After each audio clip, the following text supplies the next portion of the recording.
The Pew Health Group's food safety program is focused on modernizing our food safety system so that we have legislation that prevents foodborne illness before it occurs rather than chasing after illnesses after people have already gotten sick.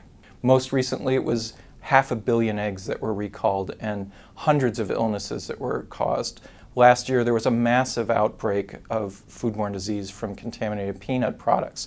There have been spinach contamination incidents. There have been contamination of lettuce and just a whole series of these contamination problems that are a clear exhibit of why we need to modernize our food safety system.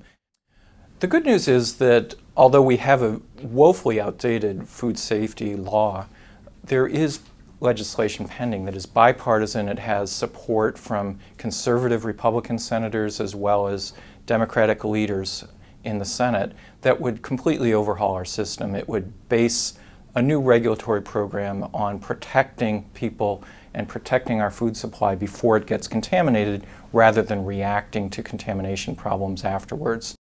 The new food safety legislation includes many very important improvements. It would require regular, frequent inspections, especially of high-risk food facilities. It would provide FDA new authority that most people can't believe it doesn't have, which is to recall contaminated food. Right now, FDA has to ask for voluntary recalls for a company that's providing contaminated food. It would give FDA new enforcement muscle and would provide new tools so that we can detect foodborne illness outbreaks before they get too widespread.